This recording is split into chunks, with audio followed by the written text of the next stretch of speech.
Welcome to okay legal help. IPC part 2 के lecture को आगे बढ़ाते हुए आज हम लोग पढ़ेंगे क्रिमिनल फोर्स एंड असॉल्ट। ये आईपीसी के सेक्शन 349 से लेकर सेक्शन 358 तक है।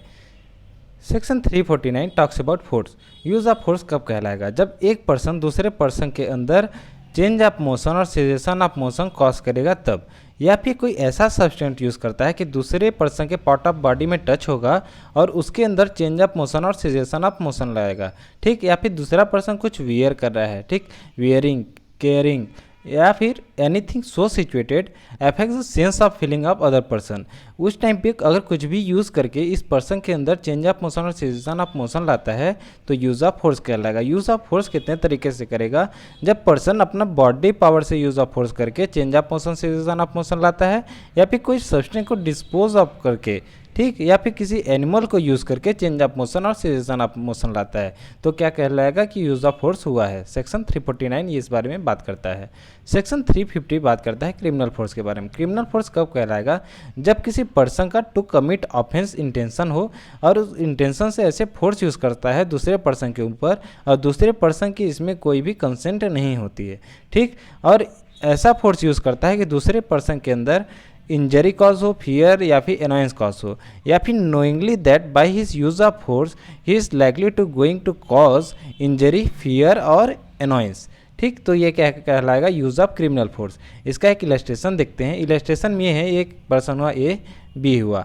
ए क्या करता है, यहाँ पे ये बांधा हुआ है नाव, ठीक। अब बांधा रस्सी को ये छोड़ देता है, रस्सी को छोड़ देता है, नाव छूट जाती है और नाव बहने लगती है पानी में, ठीक। अब ये बी डर जाता है, लेकिन अभी तक बी के मर्जी के खिलाफ नहीं था, इसलिए नहीं है। ये क्या है? यूज़ ऑफ फोर्स है। लेकिन यहीं पे अगर बी का कंसेंट नहीं है, ठीक, अगर बी तक का कंसेंट है तब ठीक है, तब यूज़ ऑफ फोर्स कहलाएगा यहाँ पे। लेकिन अगर बी के कंसेंट नहीं है, ठीक, और इसके अंदर फियर और अनॉयंस जैसे चीज़ें आ रही हैं, तो ये क्या हो जाएगा? यूज़ ऑफ क्रिमिनल फोर्स, ठीक। और ये सब्सटेंस को डिस्पोज ऑफ करके ऐसे मूवमेंट ला रहा था कि ये डर गया था, इसीलिए ये क्रिमिनल फोर्स में आ रहा है।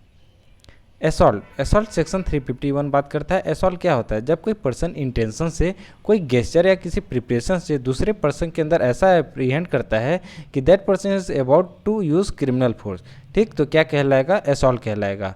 और या फिर उसको ऐसा नॉलेज है कि बाय हिज गेस्चर और preparation that person is going to cause to another person and apprehend that he is going to about to use criminal force. अगर क्रिमिनल फोर्स यूज़ कर रहा है तो क्या कहलाएगा? वो असॉल्ट कहलाएगा। मियर वर्ड से बोलना असॉल्ट में नहीं आएगा, लेकिन जो वर्ड गेस्चर या प्रिपरेशन को इन्फ्लिक्ट कर रहे हो वो क्या कहलाएंगे? असॉल्ट में आ जाएंगे। यहाँ पे एक इलस्ट्रेशन है। ये ए पर्सन हुआ, ये बी पर्सन हुआ। ए क्या करता है? बी पर्सन को मुक्का बांध के दिखाता है इसको। अब मुक्के से ये डर जाता है कि ये इसको मारने वाला है, ठीक। तो यहाँ पे ए क्या कहलाएगा? He has done the offence of assault. Section 352 talks about कि असॉल्ट और क्रिमिनल फोर्स के लिए क्या पनिशमेंट होगा otherwise then on grave provocation. Grave provocation का पनिशमेंट सेक्शन 358 में दिया गया है। क्या पनिशमेंट होगा इसमें? 3 months ऑफ इम्प्रिजनमेंट और 500 रुपीज़ और बोथ। वैसे तो ग्रेव एंड सडन प्रोवोकेशन इस सेक्शन के अंदर नहीं आते, लेकिन कुछ हैं जो आते हैं। वो हैं जो ऑफेंडर द्वारा एज एक्सक्यूज ऑफ ऑफेंस अगर वो हो तो, ठीक, या फिर इन ओबीडियंस ऑफ लॉ कोई एक्ट कर रहा है और उससे किसी को ग्रेव एंड सडन प्रोवोकेशन आता है, फिर भी वो इस सेक्शन के अंदर कवर होगा। या फिर कोई पब्लिक सर्वेंट लॉफुल एक्सरसाइज कर रहा है अपनी ड्यूटी का, उससे अगर किसी को ग्रेव एंड सडन प्रोवोकेशन होता है फिर भी वो इस सेक्शन के अंदर पनिशेबल होगा। अगर कोई पर्सन है अपना right of private defence use कर रहा है और लॉफुल एक्सरसाइज कर रहा है, एक्सेसिव पावर यूज़ नहीं कर रहा है, तो क्या कहलाएगा? इस सेक्शन के अंदर आएगा और इस सेक्शन के अंदर पनिशेबल होगा। और ग्रेव एंड सडन प्रोवोकेशन जो है वो एक क्वेश्चन ऑफ फैक्ट है, ये हर एक केस में एनालाइज किया जाएगा। सेक्शन 353 बात करता है जब assault of criminal force to deter public servant from discharge of his duty, मतलब assault of criminal force use करके पब्लिक सर्वेंट को उसका काम ना करने देना, ठीक। तो इसका क्या पर्पस होता है इसमें? देखिए, अगर कोई पर्सन असॉल्ट और यूज़ ऑफ क्रिमिनल फोर्स क्या करता है? पब्लिक सर्वेंट पे करता है, और किस टाइम पे करता है? जब अपना ड्यूटी को एग्जीक्यूट कर रहा है उस टाइम पे, या फिर इस इंटेंशन से असॉल्ट और क्रिमिनल फोर्स यूज़ करता है कि दूसरे जो पब्लिक सर्वेंट है उसको प्रिवेंट और डेटर कर सके फ्रॉम डिस्चार्जिंग हिज ड्यूटी, ठीक। या फिर जब public servant in consequence of anything done during lawful discharge of his duty और attempted to be done by public servant during lawful discharge of his duty, इस time पे अगर assault और criminal force use करके अगर रोकता है कोई तो क्या कहलाएगा, इस सेक्शन के अंदर वो ऑफेंस होगा। और इसका जो सज़ा है वो होगा 2 ईयर्स ऑफ इम्प्रिजनमेंट और फाइन और बोथ। सेक्शन 354 से लेकर सेक्शन 354D तक का ऑफेंसेस अगेंस्ट वुमेन था, जो कि पिछले लेक्चर में कवर्ड है, प्लेलिस्ट में जाकर आप देख सकते हैं। सेक्शन 355 ये है असॉल्ट ऑफ क्रिमिनल फोर्स इस इंटेंशन से यूज़ करता है कि दूसरे पर्सन को डिसऑनर कर सके।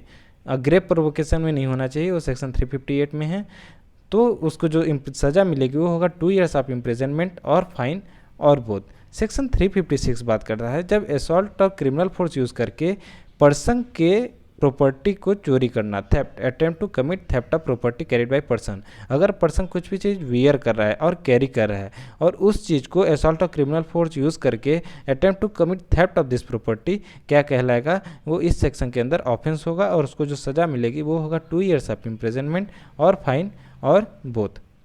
सेक्शन 357 में बात क्या है, असॉल्ट और क्रिमिनल फोर्स किसी को रॉन्गफुली कंफाइन करने के लिए, attempt to wrongfully confine a person तब यूज़ होता है। तो उसको क्या होता है, अगर रॉन्गफुली कंफाइन करने के लिए किसी पर्सन को असॉल्ट और क्रिमिनल फोर्स यूज़ हुआ तो इस सेक्शन के अंदर आएगा और इसका जो सज़ा होगी वो होगा 1 ईयर ऑफ इम्प्रिजनमेंट और 1000 रुपीज़ और बोथ। सेक्शन 358 बात करता है असॉल्ट और criminal force on grave provocation, और ग्रेव एंड सडन प्रोवोकेशन करता है। जैसे ये पर्सन है, ठीक, एक पर्सन है, ये ग्रेव एंड सडन प्रोवोकेशन करता है किसको, ऑफेंडर को, ये एक पर्सन हुआ, ठीक।